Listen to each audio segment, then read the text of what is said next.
안녕하세요. 순인의 작은 책방입니다.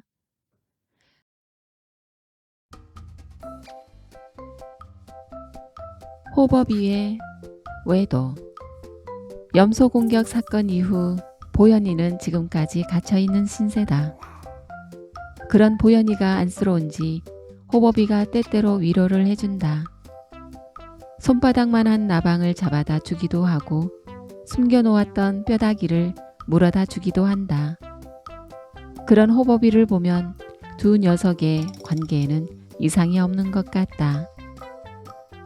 염소 공격의 제목으로 본다면 보현이는 벌써 형이 만료되어 석방되었어야 마땅하다. 혹시라도 보현이가 동네 똥개하고 어쩌고 저쩌고 해서 꼴같지 않은 이세라도 나을까봐 예방 단속 차원에서 감호 처분을 내린 것이다.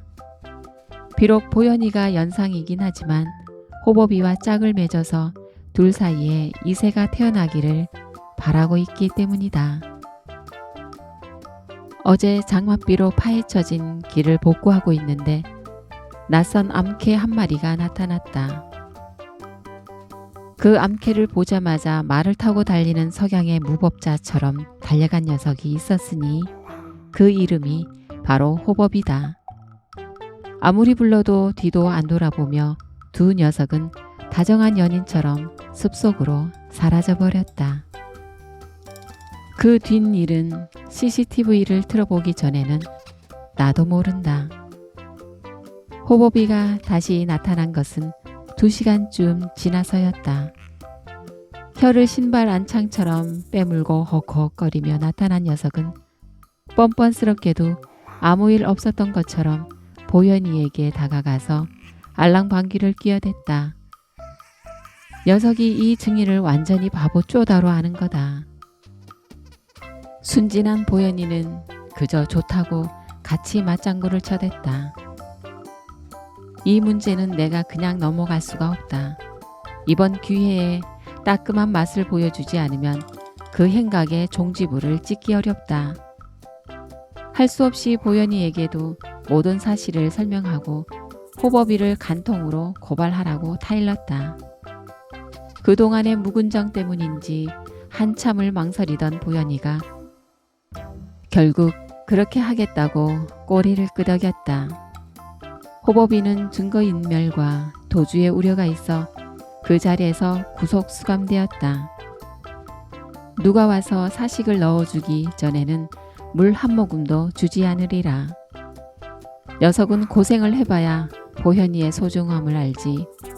무릇 사내는 혀끝, 손끝 등 세 끝을 조심해야 한다고 그렇게 일렀거늘.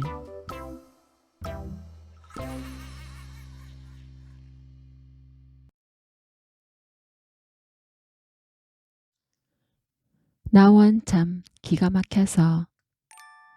호버비와 보현이의 공격을 받은 염소가 끝내 네 발을 가지런히 했다. 염소 주인은 암자에 와서 이를 도와주는 분이었기 때문에 다행히 염소값을 물어주는 일은 없었다. 보현이도 풀어주었는데 두 녀석 다 염소의 죽음을 애도하는지 요 며칠은 조용히 지내고 있다. 그랬다. 그런 조용한 날이 이어지고 있는데 암자에 온 처사가 물었다. 스님, 이 산에 다람쥐는 많은데 청설모가 안 보이네요. 글쎄, 이 산에는 도토리와 상수리는 많은데 잣이 없어서 그런 모양이지. 그러고 보니 나도 청설모를 한 번도 본 적이 없다. 그런 이야기가 오고 간 다음 날이었다. 아침에 나가보니 문 앞에 청설모 2마리가 놓여있는 게 아닌가. 참 기가 막혀서 말이 안 나왔다. 어제 처사와 청설모 이야기를 할 때 보현이와 호버비가 듣고 있었음은 물론이다. 이 산에 청설모가 없다고 하니까 여발한 듯이 2마리를 잡아놓은 것이다. 이 일은 부처님도 우연의 일치라고 우길 수밖에 없는 노릇이다. 한 마리도 아니고 2마리나 잡아놓았다. 누가 잡아놓은 건지 내가 모를까봐 한 녀석이 한 마리씩 잡아놓은 것이리라. 이러할진대 우리가 어디서 어떤 말을 함부로 할 수 있겠는가. 청설모가 안 보인다고 말을 하지 않았더라면 지금 죽어있는 이 청설모들은 나무 위에서 느긋하게 낮잠을 즐기고 있었으리라. 낮말은 새가 듣고 밤말은 쥐가 듣는다고 했다. 말은 사람만 듣는 게 아니라는 걸 새삼 깨닫는다. 새가 듣고 쥐가 듣고 개가 듣고 다 듣는다. 말은 조심하면 할수록 나에게 이로움을 주는 것이다. 이 세상에 존재하는 모든 사물들이 다 사람 말을 알아듣는다는 것을 명심하고 아무리 좋은 말이라도 한 번쯤은 생각한 후에 하는 습관을 길러야겠다.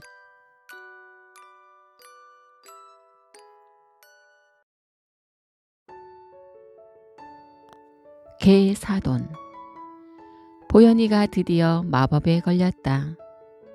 어린 소녀티를 벗고 어엿한 숙녀로 거듭난 것이다. 마침 어제 저작거리에 나갔다가 빗을 하나 사왔다. 아침 일찍 숙녀가 된 보현이의 털을 말끔하게 빗겨 예쁘게 단장해 주었다. 털갈이 하느라고 보기 흉하던 보현이가 몰라보게 달라졌다. 그런데 이게 무슨 변고인가. 길을 닦아 놓으면 똥개가 먼저 지나간다는 말이 바로 이 말이었던가. 꽃단장 해놓은 보현이를 노리고 달려온 녀석이 있었으니 동네 삼촌네 검정 똥개였다. 생긴 것도 삼촌을 닮아 새까만 데다가 키도 난쟁이 똥자루만한 녀석이 감히 우리 보현이를 nom보다니. 돌멩이에 맞아 죽어도 고소도 못할 위인이다. 그 녀석은 그렇다 치고 보현이를 지키지 않고 반갑게 맞아주는 호버비의 녀석의 속셈은 또 뭔가. 목덜미를 한 입에 물고 흔들어 버려도 시원치 않을 텐데 소갈머리 없는 녀석 같으니라고. 내가 보현이를 내세워 화대나 챙겨 먹는 그런 업주가 아니란 걸 그쪽 집안에서도 잘 알 테다. 어쨌거나 사돈을 맺어야 할 때가 되긴 되었다. 혼사란 일륜지 대사로서 어디까지나 신중을 기하고 기해야 뒤탈이 없는 법이다. 우선 나는 그쪽 집안이 못마땅하다. 똥개처럼 조그맣고 새까만 바깥 사돈이 될 사람의 외모도 썩 내키지 않지만 뱀이며 토끼며 오설이며 산짐승을 닥치는 대로 잡아 가게를 꾸려가는 생활 방식 또한 지극히 못마땅하다. 검정 똥개는 돌멩이에 얻어맞고 도망쳤다가는 금방 되돌아와 보현이의 꽁무니를 따라다닌다. 아직 양쪽 집안에서 합의를 하지 않았건만 이 녀석만 몸이 달아 서두르고 있는 것이다. 생긴 건 그래도 벌써 어떤 똥개를 겁탈하여 애합이가 된 전력이 있다나 어쨌다나 아무튼 전과자임은 분명하단다. 나로서는 결사적으로 막아야 할 일이다. 던지기 알맞은 돌멩이를 모아놓고 보현이 옆에 보초를 서야겠다. 이제는 똥개 때문에 보초를 선다고 한탄해야 할 신세가 되었으니 내 꼴이 이게 무슨 꼴인고. 근게 근갑다. 보현이가 숙녀의 징후를 나타낸 날로부터 열흘이 지났다. 돌팔매의 명수인 나의 삼엄한 경계 탓인지 그동안 삼촌네 검정 똥개는 얼씬도 하지 않았다. 덕분에 홀가분해진 호버비가 보현이 꽁무니를 종일 쫓아다녔다. 보현이는 240일이 되었고 호버비는 205일이 되었다. 보현이가 35일 연상이다. 사람들은 연상의 여인을 연인으로 두는 게 아무렇지도 않은데 강아지들은 다른가 보다. 호버비가 찝쩍거릴 때마다 보현이는 건방지다고 사정없이 뺨따기를 올려붙였다. 그러기를 일주일. 어제부터 둘 사이가 이상하게 변해 있었다. 늘 마루 밑에서 잠꼬대를 해대던 호버비가 보현이 옆에 가서 나란히 앉아있는 게 아닌가. 보현이 또한 호법이를 그윽한 눈으로 바라볼 뿐 쫓아낼 기미를 보이지 않는다. 아무리 봐도 두 녀석이 다정한 연인처럼 보인다. 그러고 보니 징표로 보현이 목에 걸어두었던 빨간 리본도 보이지 않는다. 호법이가 물어다 버린 게 분명하다. 지금까지의 행적을 보면 그러고도 남을 녀석이다. 분명 무슨 일이 있기는 있었나 보다. 내가 다가가면 벌떡 일어나 꼬리를 부채처럼 흔들어 대던 녀석들이 이제는 내가 다가가도 시큰둥하니 말이다. 새 안주가 나오면 먼저 먹던 안주는 쳐다보지도 않는다더니 바로 그 꼴이 아닌가. 연인이 생겼으니 나 같은 허접쓰레기 중한테 눈길을 줄 틈이 어디 있을꼬. 억울해도 근게 근갑다 하고 넘어가야지 어쩌겠는가. 문제는 후사가 있을 경우 입양하겠다는 사람들이 줄 서 있다는 것이다. 나는 모르겠다. 그 시기에 잘 맞춰서 오는 사람이 임자지. 도반으로 지내던 두 녀석이 연인으로 돌변해버렸으니 나만 외톨이가 되어버렸다. 고얀 녀석들, 배가 얼마나 불러야 나에게 이실직고를 할꼬.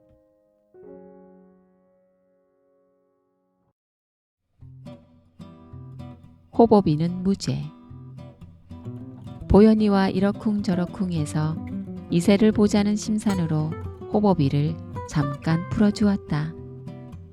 호법이가 보현이에게 달려가서 입을 맞추며 알랑대는 것을 보고 자리를 피해 주었다. 빤히 내가 보고 있으면 쑥스러워서 일을 제대로 치를 수 있겠는가. 딴에는 자존심이 높은 나뭇가지 끝에 걸려있는 호법이 녀석이 아니던가. 태울 수 있는 쓰레기를 모아들고 나오니 어느새 호법이는 그림자도 보이지 않았다. 근처 보이지 않는 곳에서 볼일을 보고 있겠거니 하고 호법이를 불렀다. 평소 같으면 총알같이 달려와야 할 녀석이 묵묵부답이었다. 앞을 쌓였다.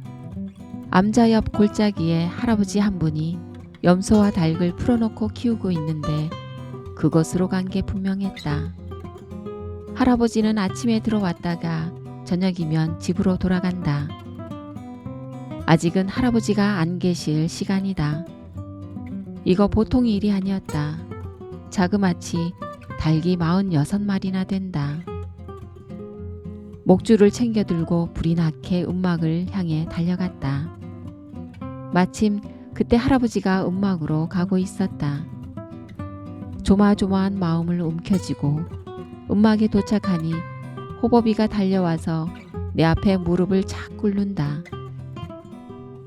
문제만 일으키지 않았으면 용서해주겠다며 목줄을 채웠다. 그리곤 호법이를 끌고 가는데 움막 앞에 닭털이 수북히 빠져 있었다. 순간 가슴이 철렁 내려앉았다. 몇 마리나 해치웠을까? 다른 생각은 접어놓고 오직 그 숫자에만 신경이 쓰였다. 그때 농장을 둘러본 할아버지가 내려왔다. 별 이상이 없단다. 나는 할아버지의 눈길을 수북히 빠져있는 닭털 쪽으로 끌고 갔다. 할아버지가 내 의중을 알아차리고 솔개가 닭을 채간 흔적이라고 알려준다. 놀란 가슴을 쓸어내리며 안도의 숨을 내쉬는데 할아버지 말이 숨을 꽉 막는다. 지금까지 닭을 15마리나 도둑 맞았단다. 한 번에 꼭 5마리씩 3번이나 훔쳐갔단다. 그 순간 나도 모르게 말까지 더듬으며 소리쳤다. 할아버지, 호법이는요 5가지 셀 줄 몰라요. 그건 틀림없이 5가지 셀 줄 아는 짐승이 물어간 거예요. 천만에 만만에 다행한 일이었다. 호법이에게 5가지 세는 걸 가르쳤더라면 꼼짝없이 도둑 누명을 뒤집었을 뻔했다. 무식한 대가로 호법이는 무죄 판결을 받을 수 있었다.